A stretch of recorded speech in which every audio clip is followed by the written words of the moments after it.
Dad doesn't make anything unless he's in the court with dirty politicians. Hey, let's all calm down for a second, alright? I'm sure Anderson needs some time to recuperate. I mean, what just happened? We need to give her some respect. Just stop.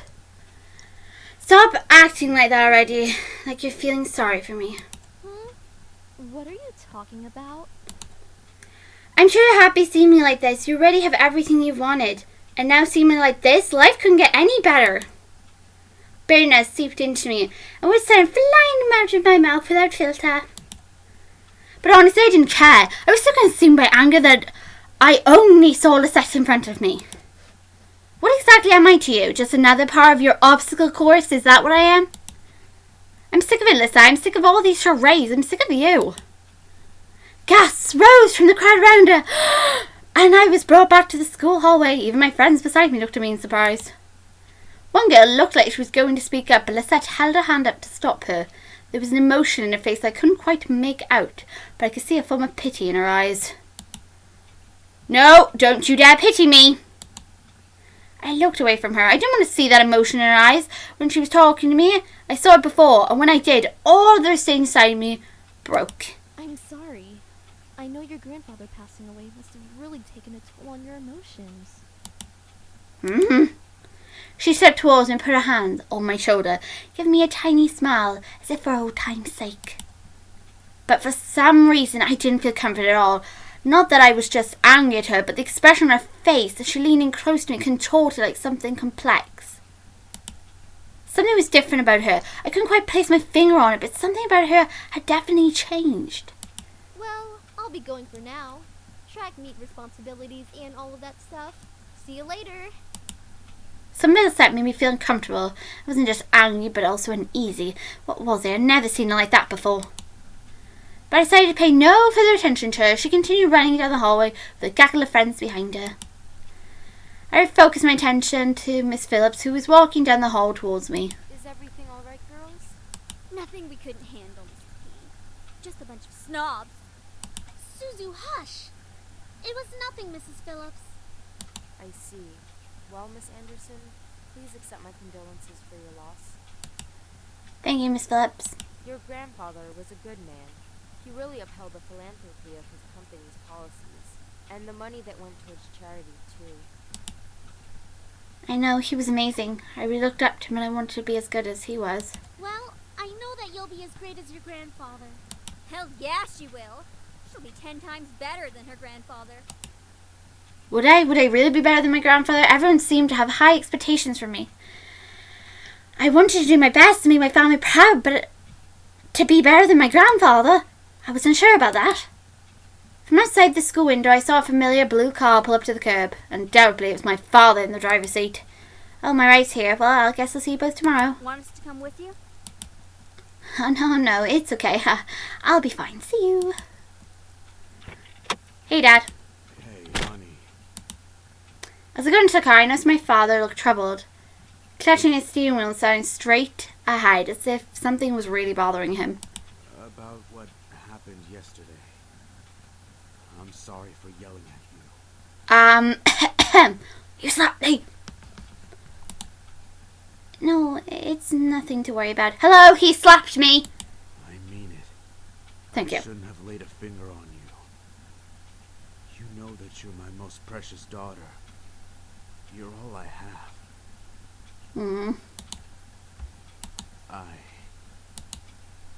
Yet he couldn't bring himself to say what he could never say to me for such a long time. I always wanted to hear those words to affirm how he really felt, but I guess even now he couldn't say it to me. I turned away my head to look out the window. There was no point in waiting for something that was never going to happen, or never going to come. And like that, he started to drive, and the conversation between us ended. He couldn't even tell me he loved me. I decided to focus my attention on the passing scenery.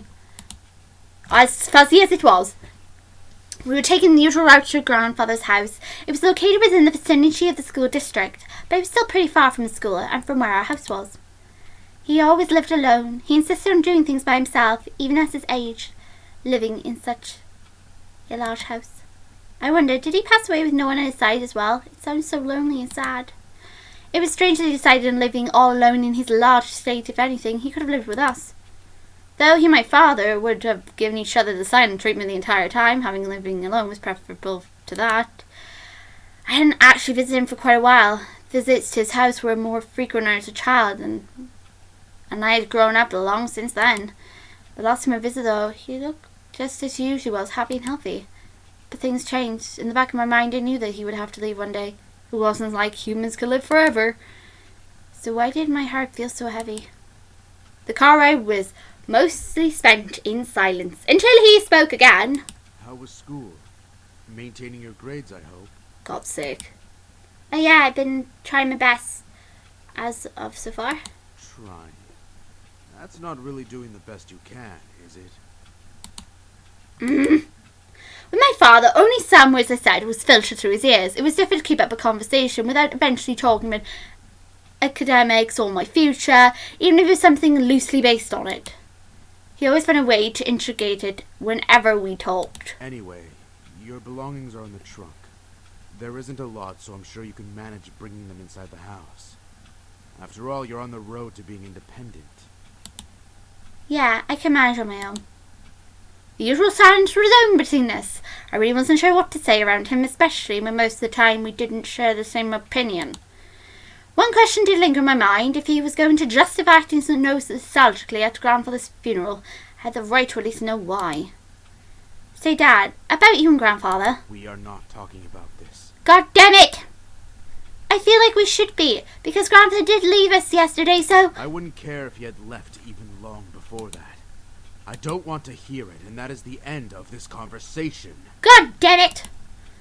As always, he managed to shut down any form of communication related to him. It was just like what happened last night. I opened my mouth slightly, but I closed again. It was like talking to a brick wall. It wasn't like I could find out anything by somehow arguing my way through it, and besides, the brick wall would actually give me more answers than my father. All right then. I leaned against the car door and stared out the window. I really couldn't think, what could this place be like? I'd been to my grandfather's house before, but it was one thing visiting, and it was another thing actually living there. Could I manage to live on my own without any training to really care for a house? I knew that naturally the bills would be paid by my parents, who inherited grandfather's stocks to the corporation, but I never lived independently before. Thinking about it made me feel like some sort of bird being pushed out of the nest. Though I was technically an adult, I felt unprepared and a bit daunted at the prospect of actually moving into a new place. Most people my age would be ecstatic moving out. After all, it would symbolise some kind of change in their life. I've been on the road to independence, but I felt like it was nothing of the sort. I really hoped I wouldn't let my parents down. I wouldn't want to let grandfather down. What would he be saying right now?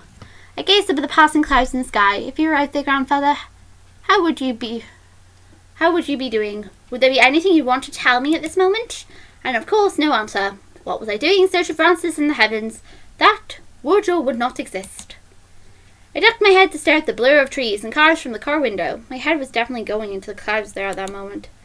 Either way, I found myself being driven off to my new home.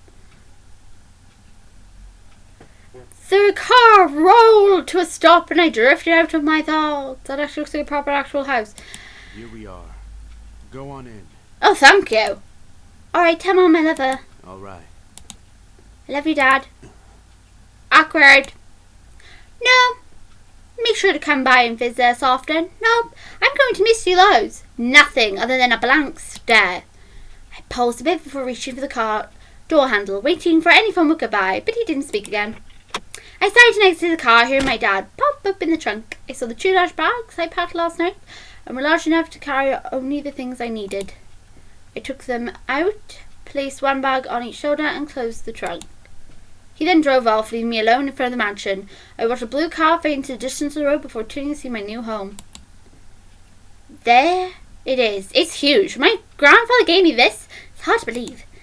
The house was framed by a set of tall gates, and I hesitantly pushed them aside to take in the entire estate. The house still looked like it was when I last visited him. At a glance, it seemed kind of intimidating with its size. Though I came closer, it was clear that it was more to it than that.